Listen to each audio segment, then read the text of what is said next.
Salut tout le monde, bienvenue sur la chaîne de... Léo et Max, On se retrouve ce ton est grave. pour cet épisode incroyable de Shingeki no Kyojin, une fois de plus, saison 4, épisode 8, l'épisode tant attendu, des révélations, du drame, de l'émotion, tout est dans cet épisode. Il y a un moment donné, je sais pas comment on va finir cette saison, mais en tout cas moi je vais mal la finir. Je vous le dis, je vais mal la finir. Il y a un moment donné, faut me laisser tranquille. Putain.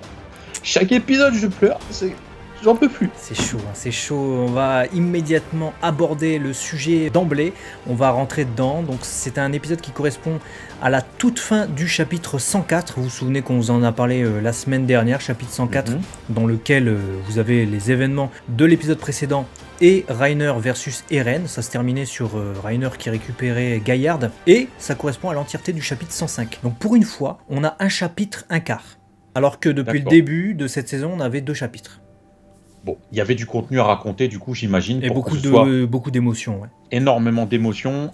Et je suis content, du coup, qu'ils aient pris le temps de nous faire ressentir ces émotions parce qu'il y a des choses importantes. Et vous allez le voir, on y va direct. Je ne pensais pas que le combat Eren-Reina allait se finir en 1 minute. Ouais, vrai, hein. C'est sûr. Surtout que je teasais un peu comme un enfoiré dans le dernier épisode en mode et il y a Reiner qui se relève, attention, qu'est-ce qui va se passer, ça va être chaud et tout. Bah rien en fait. L'épisode débute, Eren voit Reina, il lui met la mandale du siècle. C'est ça. Il lui explose la tête, couché au sol. Et là, on a la surprise de voir que Gaillard a été récupéré. Oui, donc, alors ça, geste héroïque pour le côté Eldien de Mar, hein, puisque il sauve Gaillard qui allait se faire bouffer. Rappelons également en ce début de vidéo qu'Eren possède 3 titans. Quels sont ces 3 titans ? Le premier, c'est évidemment le Shingeki no Kyojin, le titan assaillant qu'il a récupéré en mangeant son père. Le deuxième, c'est le titan originel, le titan que son père avait lui-même récupéré en mangeant Frida de la famille Reiss, hein, la sœur, la demi-sœur si vous préférez d'Historia. Donc il est dans Eren, hein, du coup. Et là, il a récupéré le marteau. Hein. Donc il aurait pu avoir un 4e titan, imaginez un peu le truc. Mais Reiner fait le geste qu'il faut et récupère du coup Gaillard. Fuite de Eren et Mikasa à ce moment-là. Ouais, et je commence à petit voir un peu plus clair sur ce que doit avoir en tête Eren. Je pense qu'il est déterminé à aller jusqu'au bout. Mais je me demande s'il n'est pas en train de se dire, si je réunis tous les titans en moi et qu'il se détruit, est-ce qu'il ne va pas détruire du coup tous les titans principaux, primordiaux, et du coup mettre fin à l'utilisation stratégique de ces titans là, tu vois. Mais il faut beaucoup de sacrifices, il faut beaucoup de sang, il faut beaucoup de pleurs, il faut beaucoup de larmes. Parce que c'est pas possible. J'ai du mal à croire qu'il se soit aussi profondément transformé en quelqu'un de dur, d'impassible. Ça, clairement, il s'est transformé en quelqu'un de dur et de quasiment impassible. C'est un peu, c'est vrai, un mur, quoi, un robot, malgré tout. J'amène quand même un élément contradictoire à ça, c'est que dans cet épisode, pour la toute première fois depuis le tout début de saison, Eren a montré des émotions. Certes. C'est au moment de la mort de Sacha. Alors on ne sait pas exactement mesurer ses émotions, parce qu'on a du mal véritablement à rentrer dans la tête d'Eren, hein. C'est fait exprès de toute manière, c'est l'écriture qui veut ça. Mais il nous a montré quelque chose. Il nous a montré quelque chose et ça avait l'air plutôt fort, tu vois. Je pense qu'il n'a pas réussi à être aussi froid qu'il a envie de l'être, par nécessité peut-être, pour le rôle qu'il a. Mais à un moment donné, c'était plus fort que lui, il reste un humain avec des sentiments, je pense, derrière cette carapace. Parce que même son regard, au début, quand on a cette rencontre avec Levi, il est vide. Il le regarde, tu vois. L'œil est comme ça, tu vois. Tu regardes ma tête, c'est le même, il est à moitié fermé. Même Levi, il lui dit, putain, ta sale tête, là. Il dit, c'est les mêmes que les vieilles loques des bas-fonds, là. C'est quoi ce que tu deviens? Et effectivement, tu vois son regard, il y a un zoom qui est fait, justement, par Mappa. C'est extraordinaire. Ça te fout des frissons tellement tu te dis, mais il est mort intérieurement, Eren. En fait, il a laissé tomber la vie au profit peut-être d'une mission destructrice psychologiquement. Je sais pas, mais c'est pas possible. Il y a un truc. Donc voilà, en tout cas, épisode qui démarre sur les chapeaux de roue, et puis, qui continue. Le dirigeable part, et du coup, ça veut dire qu'ils ont terminé leur mission, ils battent en retraite, entre guillemets, battre en retraite. Généralement, c'est plutôt quand t'es acculé. Là, ils sont pas vraiment acculés, puisqu'ils ont défait tous les titans, c'est juste qu'Eren était trop épuisé pour finir Reiner. Du coup, ils partent avec le marteau récupéré, et quand même, la mission soulignée par Eren, qui est d'avoir détruit l'état-major Mar, qui du coup ne pourra plus prendre de décision pour attaquer l'île du paradis, et également avoir détruit toutes les bases militaires portuaires avec le titan colossal, ce qui fait que Mar ne pourra pas mener une attaque aussi rapidement qu'il le voudrait, par exemple. Malgré tout, Eren oublie peut-être un truc, enfin il le sait pas, c'est que Magat a pris le commandement de l'armée, donc il reste toujours un commandant au sein de cette armée qui peut toujours se reformer, tout le monde n'est pas mort. Et autre chose, qui est apporté, je sais plus par qui, ça doit être Hanzi ou quelqu'un comme ça qui donne l'information, mais il y a tous les autres pays là, eux ils sont bien vénères, hein. Et eux ils vont pas lâcher l'affaire, je pense. Du coup, quand ils vont rentrer à l'île du Paradis, ils doivent s'attendre à une contre-attaque féroce. Ils doivent s'attendre à des représailles, effectivement, et vu qu'on parle de représailles, Gabi n'est pas décidée non plus à laisser passer ça. Oh là là. Elle a vu tout le monde périr, elle pète un câble, elle part en furie, poursuivie par Falco, et on a, je trouve, de très beaux moments, encore une fois, où on prend le temps. C'est-à-dire que le dirigeable se barre, peut-être elle court, peut-être elle essaie de le rattraper et de tuer Eren, mais on prend le temps de se poser pour avoir une discussion entre Gabi et Falco. C'est clair, on a déjà ce flashback où elle se remémore la mort tragique de Sophia, la mort tragique d'Udo, et ils discutent de la dureté de ce qu'ils viennent de vivre. Et d'un côté, on a Falco qui lui dit « Laisse tomber, le truc est parti, tu peux rien faire ». Et on a Gabi qui est tellement touchée à l'intérieur d'elle-même. Toutes ses valeurs s'effondrent sur le fait qu'elle soit Eldiane et qu'elle se fasse attaquer par des Eldianes. Et bref, tout est confus chez elle. La seule chose qu'elle sait, c'est qu'elle peut pas ne rien faire, comme lui demande Falco. Et ça donne naissance, du coup, à cette opportunité où elle voit... comment il s'appelle, le gars Le bof. Ouais, c'est le bof, là, le gars qui reste à l'extérieur. Le gars qui se fait abattre, c'est le bof. Ouais. Bon, bref, elle le voit lui, elle voit le bof, et elle saisit l'opportunité d'utiliser son équipement tridimensionnel pour remonter dans ce dirigeable et arriver à l'intérieur de Eren et tout. C'est un truc de fou. À l'intérieur de Eren, heureusement, elle n'est pas rentrée à l'intérieur. Non, mais à l'intérieur du bataillon, quoi, tu vois, si tu préfères. Et je me dis, mais putain, c'est une attaque kamikaze.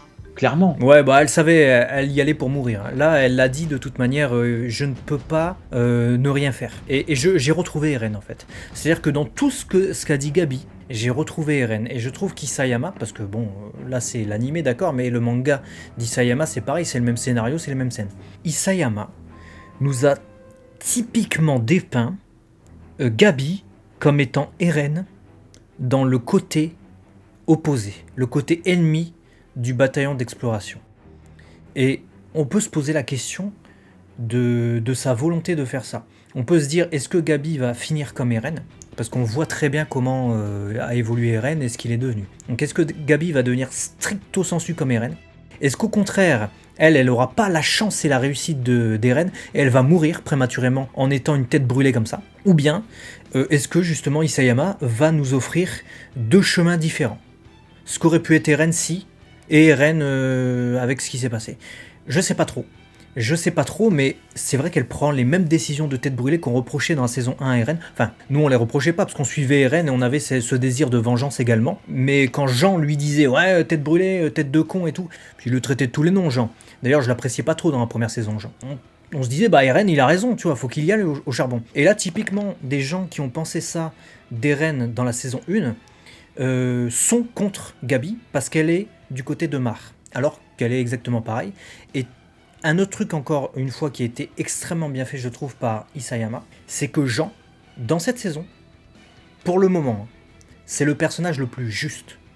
C'est-à-dire que t'as Gabi, Eren qui sont dans l'énervement, ils sont dans l'excès, etc. T'as des personnages comme Falco qui sont plutôt pacifistes, mais ils regardent en fait le drame sans pouvoir agir. Jean, c'est le personnage le plus mesuré, j'ai trouvé dans cet épisode, dites-moi ce que vous en pensez, mais je trouve qu'il est réaliste et juste dans ses propos. C'est-à-dire t'as des extrémistes comme Frock qui est prêt à tuer des gamins, à les balancer par-dessus un dirigeable, c'est un malade le gars. Et t'as Jean qui est conscient du drame, qui pleure la mort de Sacha, mais malgré tout, il est humain. Il a pas cédé, il n'est pas devenu une bête, lui, il n'est pas devenu un animal.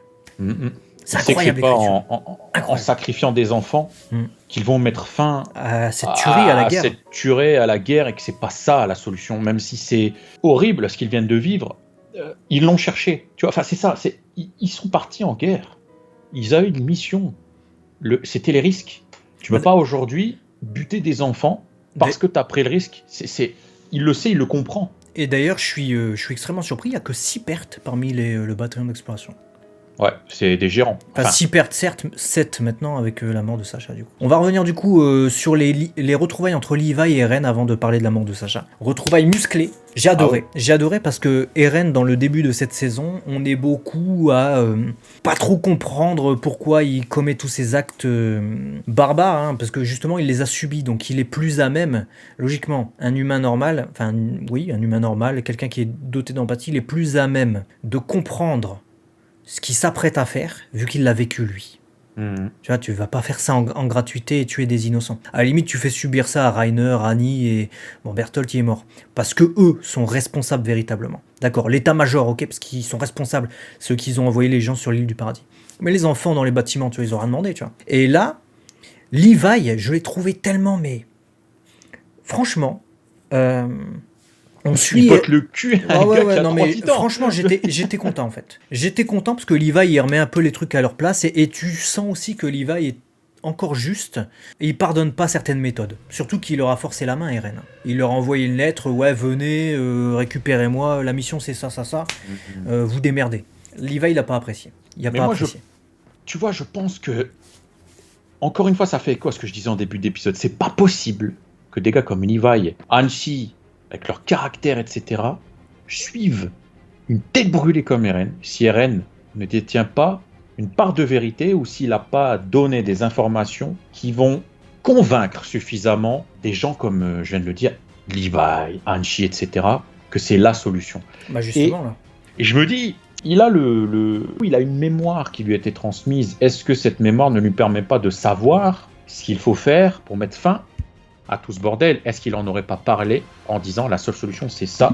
Tout le monde lui aurait dit mais tu peux pas faire ça, je n'ai pas le choix, c'est ma mission, on ira jusqu'au bout, faudra que vous me suiviez, je me sacrifierai pour cette cause, ça sera dur, mais c'est la seule solution. Peut-être que tout le monde s'est résigné à devoir le suivre, mais par contre, là où je suis d'accord avec ce que tu dis, c'est que il y a le fond, et il y a la forme, et il y a certaines formes que Levi ne peut pas laisser passer. Et ça mérite des gros coups dans la gueule. Voilà, bah, d'autant plus que, en plus d'avoir fait tout ce qu'il a fait, Eren il s'est allié avec Sig. Et Sig, c'est l'ennemi juré de Levi. Je rappelle, Sig, il a tué Erwin. Et il a tué, décimé tout le bataillon d'exploration quasiment d'Erwin. Donc ça, Levi, là, il gère pas. Ça il va, il veut le découper le singe. Hein. Ça, il rigole pas. Hein. D'ailleurs, la discussion entre les deux est plutôt musclée à un moment donné. Hein. Ouais, c'est rien de le dire. Le mot musclé, il est très light. C'est fou. Mais j'ai pas compris. Frère, à un moment donné, je me suis dit, à quel moment Eren décide de s'associer avec son frère? Dans quelle série tu fais ça? Après avoir subi... comment ils ont discuté? À quel moment ils ont discuté? À quel moment ils se sont mis d'accord? Parce qu'à un moment donné, ils se sont balancés des caillasses, je vous rappelle. Il y a eu des meurtres, je vous rappelle. Il y a eu des chevaux décimés, des bras décimés, des têtes décimées. À quel moment ils se sont posés, ils ont fait « Attends frère, je vais pas te balancer des caillasses, on va prendre un vin, petit vin rouge et tout tranquille, on va discuter. » Il y a à quel moment? Moi, ça, je me suis dit « Pourquoi? Qu'est-ce que tu fais dans l'hélicoptère, frère? Dégage, saute, suicide-toi, arrache tes lunettes. » J'ai pas compris, moi, frère. J'étais dans le néant, tu vois. Bon, donc je me dis, en 4 ans, il y a dû se passer des doses. Et comment? Pourquoi? Bah déjà, il y a un élément de réponse. Puisque dans l'épisode, Pic nous dit j'ai reconnu collier de barbe. Là. Je l'ai reconnu, celui-là. Je l'ai déjà vu quand on a envoyé un bateau à un moment donné sur l'île du paradis. Le tout premier qui est parti sur l'île du paradis. Je suis sûr d'avoir déjà vu ce soldat. Et on découvre que c'est Yelena, qui est donc à bord de ce dirigeable. Et Pic la présente comme étant une fervente défenseuse de Sig. Donc là, tu te dis, d'accord, donc... Il y aurait eu cette Yelena, voilà, au physique plutôt androgyne, qui serait partie sur... Je précise ça parce qu'elle s'est travestie en homme et il n'y a personne qui a grillé quoi que ce soit. Elle est partie sur l'île. Là, elle est du côté des reines, du côté de Sig, on ne sait pas trop, mais en tout cas, elle est là, elle est présente là. Est-ce qu'elle n'aurait pas joué un rôle? Entremetteuse? Peut-être. Peut-être, justement, ça aurait facilité les trucs, puisqu'ils étaient de chaque côté de la mer, hein, chacun, donc c'est un peu compliqué. Et c'est vrai que Sig est là, les jambes coupées, en train de dire, oh là, il y a eu quelques petites turbulences. C'est pas tac, c'est turbulences. Il parle de turbulences, bon, c'est vrai qu'il y a eu des turbulences, notamment des défauts de calcul avec Gabi et Falco, chose qu'ils n'avaient pas prévu. Et en même temps, suite à l'annonce comme quoi tout le monde a perdu confiance en Eren, tu vois. Ils le suivent, mais ils n'ont plus confiance vraiment en lui. Alors c'est ça qui est un peu paradoxal, mais ça peut toujours faire écho à ce que j'ai dit tout à l'heure. Mais à un moment donné, Chick dit quelque chose d'intéressant. Il dit que peu importe les pertes qui ont été occasionnées, ils ont réuni l'originel et les héritiers du sang royal. Ouais. Et que même si voilà, il y a eu des pertes de ouf, bah, ça sera récompensé par la liberté retrouvée à un moment donné. Et tu comprends qu'effectivement, au grand mot, les grands remèdes, quoi. Ils sont obligés de passer par des atrocités pour retrouver un semblant de paix, un semblant d'équilibre. Alors quelque part, je signale pour ceux qui auraient oublié ça, hein, même si on a quand même fait des vidéos récap des précédentes saisons, Eren possède le titan originel, le titan du roi, mais il ne peut pas s'en servir. Il ne peut pas s'en servir s'il n'est pas au contact d'une personne de sang royal. Eren n'est pas de sang royal. En revanche, son demi-frère Sig l'est, puisque sa mère c'était Dina Fritz, qui est donc une héritière de la famille Fritz. Seulement, Eren aurait également pu servir du titan originel s'il était au contact d'Historia. Mais on voit dans la saison 3 qu'il veut pas mettre Historia en avant et qu'il préfère cacher l'information. À un moment donné, quand il y a le tribunal et tout ça, vous savez. Et là, bizarrement, bah, il renoue avec son frère et son frère nous dit bon, c'est bon, maintenant l'originel on pourra s'en servir quand on veut. Enfin, ce que je comprends, parce qu'il dit ça y est, le pouvoir de l'originel est là, quoi, parce que je suis là. Et si, Eren bouffe son frère. Genre, Eren, il veut la faire à l'envers, il fait style de rien, mais il veut bouffer le bestial. Ça veut dire que il aurait en lui un héritier du sang royal. Donc il sera en contact permanent. Ça, je sais pas. Franchement, je sais pas. Je vais pas vous dire n'importe quoi. Il aurait, d'accord, il récupérait le titan bestial, mais est-ce qu'il récupère le sang du gars? Je sais pas. Si c'est ça, le gars, il avale un déclencheur permanent, quoi. Ouais. Shingeki, quoi. Shingeki. Et on va terminer du coup cette partie histoire, avant de passer très rapidement sur le reste, avec la mort de Sacha. Ouais, PLS total. Je m'attendais pas à Sacha, quoi. C'est l'une de celles qui était le plus droit, peut-être, ouais. Avec Jean, très, voilà, bon vivant. Elle aimait la bonne bouffe, elle aimait la viande, elle était joyeuse, elle avait envie de vivre, elle avait de l'espoir. Et bam, une balle. Tu te dis, ouais, d'accord, ok. Waouh. C'est la PLS cet épisode, c'est les larmes. C'est chaud. C'est chaud de ouf. Ouais, c'est chaud de ouf. Hein. Tout le monde en veut de toute façon à Eren d'avoir mêlé le bataillon à sa mission. Mais pourquoi ils sont venus? C'est qu'il y avait une raison de le faire. Donc c'est un peu paradoxal de reprocher à quelqu'un quelque chose, sachant que tu as accepté ce quelque chose. Bon, maintenant, ouais, c'est la PLS. Hein. Je m'attendais pas à perdre Sacha. Qu'est-ce qui nous attend? Bah franchement, je me dis ça va être... C'est pour Isayama nous montre clairement que le drame engendre le drame. C'est ça. Tu vas tuer quelqu'un, il va se venger, il va te tuer. Et ensuite, vu que tu seras mort, tes proches vont vouloir te venger, ils vont essayer de le tuer. Et inversement, et ça continue en boucle. Et c'est vrai que pour l'instant, on est à l'épisode 8, et je vois pas de signe d'espoir. Pour le moment, peut-être qu'il y en aura dans le prochain épisode, on a vu un peu le teaser, mais je sais pas. C'est vrai que pour le moment, c'est magnifique, c'est un animé incroyable, mais c'est vrai qu'il nous plonge aussi un peu dans le désespoir quand même. Ouais, c'est rien de le dire. Donc, pour bien souligner ce désespoir, on avait encore une bande-son qui était, j'ai trouvé, exceptionnelle. Moi, j'ai kiffé la bande-son. Incroyable. Ils sont toujours aussi bons. Et le jeu également de Yuki Kaji sur Eren, c'est incroyable. Qu'est-ce qu'il est bon, putain. Ah, il est bon. Il est très incroyable. Très bon. La mesure de ses émotions, incroyable. Il me fait penser à Miyano Mamoru, hein. Clairement. Hein. Aussi fou par moments, aussi sombre par d'autres moments, aussi grave comme il s'étouffe. C'est un truc de fou. Je kiffe ce seiyuu. Vraiment, il monte énormément dans mon estime. Et même le seiyuu de Gabi. La seiyuu de Gabi. J'ai pas son nom là en tête, mais waouh. Ouais, c'était ouf. Et puis c'est Ayane Sakura. Ah, voilà. Bah, écoute, c'est la seiyuu d'Ochako dans My Hero Academia, pour ceux qui nous suivent également sur nos reviews MHA. Vous avez le nom, du coup, si vous avez envie d'avoir un peu plus d'informations sur cette seiyuu, bah allez-y. Et puis niveau animation, réalisation, franchement, j'ai pas envie de faire 15 minutes, j'ai rien à dire. C'était efficace. Moi j'ai quelques trucs à dire, j'ai trouvé que c'était fluide et très beau. Et dès le début de l'épisode en plus, parce qu'il y avait l'arrivée d'un animateur que je connaissais pas, que j'ai découvert du coup avec cet épisode, qui s'appelle Verkrick, et qui dessine avec une fluidité et un réalisme les mouvements. Tu sais, quand Jean protège le dirigeable avec les autres, là, en début d'épisode, j'ai fait « Oula, cet épisode, il va être fou, c'est trop beau !» Et effectivement, cet épisode était fou et c'était trop beau. Il y avait aussi Takahiro Watabe qui a posté sur Twitter des scènes de production, de cuts qu'il a fait, notamment avec Lobov et tout ça. C'était très réaliste. Pour ce qui est de la réalisation, par contre, elle était très bien, la réalisation. Mais c'est pas très grave, hein, c'est juste, je trouve que ça sert justement l'épisode. Il y avait quelques passages bizarres. Des passages justement, vu qu'on parlait d'une animation plutôt réaliste, une réalisation avec des plans plutôt dérangeants en fait. Et je trouve que ça participait, c'était fait sûrement exprès, hein, à nous procurer le malaise dans l'épisode. C'est-à-dire qu'il y avait des plans très, convenus, voilà, des trucs normaux, plan poitrine, gros plan quand le personnage s'exprime, etc. Et t'avais des plans un peu éloignés, où tu vas pas voir l'action. T'avais des plans où tu te disais attends, c'est bizarre là ce qui se passe, tu vois. Et j'ai l'impression que c'était véritablement pour nous faire ressentir ça, que c'était bizarre effectivement, Ouais, mais c'est exceptionnel. et que ça devait être un peu malsain. Moi, j'ai kiffé vraiment. Je comprends ce que tu dis et c'est justement ce qui m'a fait kiffer. Un exemple tout bête pour vous, je pense que ça va participer à ça. Quand Gabi rentre dans le dirigeable, où tu as un échange de plans entre ce regard, la balle qui part, on voit le trou de la balle. D'un autre côté, on la voit tomber. Il y a des échanges de plans hyper rapides. Gros plan. On repart sur le sol. On repart en l'air avec la deuxième balle. Esquive. C'est incroyable. C'est d'un dynamisme. Et à chaque fois, ça te laisse dans le suspense. Tu vois plus. Tu vois, tu revois plus. Tu dis, elle va partir quand la balle? Elle vient quand? Elle est où?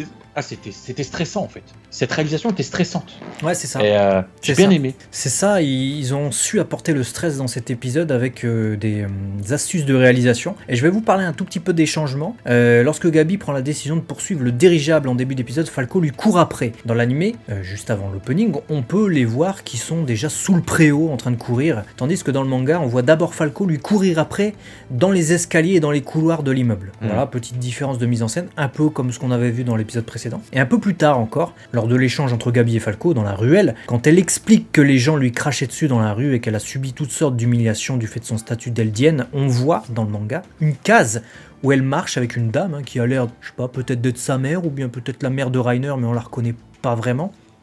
Tandis que les passants se moquent d'elle, ça y a pas, et on la voit aussi se démener en plein entraînement pour devenir soldat. Ils ont pas mis ces images d'illustration. Et ensuite, quand elle abat Lobov, juste après, le manga est plus violent, puisqu'on voit carrément la balle traverser le visage de Lobov. Tandis que dans l'animé, on a un plan très éloigné qui ne bouge pas. On voit Lobov tomber. Et je pense que ce plan de loin est peut-être un peu plus proche de ce qu'a pu percevoir Gabi. Donc c'est peut-être une différence volontaire. Et puis dans le manga aussi, Sig, on voit clairement qu'il a les jambes pécou. Dans l'animé, on a un peu plus de mal à s'en rendre compte, je trouve. Bon, à un moment donné, on voit ses moignons enfumés. Ouais, mais bon, c'est pas aussi explicite que dans le manga où t'as vraiment un plan d'exposition. Conclusion sur cet épisode qui était magistral. Conclusion. J'en ai marre d'être mindfuck chaque semaine. Je sais pas où on va, mais on se dirige vers un état de décrochage mental. C'est-à-dire à la fin de cette saison, je suis pas sûr d'assurer encore des vidéos sur cette chaîne. Ah bah il va falloir, je te le dis, parce que franchement, c'est du très lourd cette série. Je trouve que l'écriture est maîtrisée, dénoncer, les réactions humaines en provoquant des réactions humaines. Isayama est un génie. Et on se retrouvera la semaine prochaine du coup pour l'épisode 9. N'oubliez pas que si vous voulez parler d'éléments du manga, vous pouvez le faire, mais utilisez spoiler en très gros que vous écrivez, vous descendez plusieurs lignes et là vous commencez à écrire les spoilers histoire de ne pas gêner la découverte des épisodes pour les personnes qui ne regarderaient que l'animé. Voilà, en attendant, abonnez-vous. Vous avez la petite clochette qu'il faut déclencher pour recevoir toutes les notifications.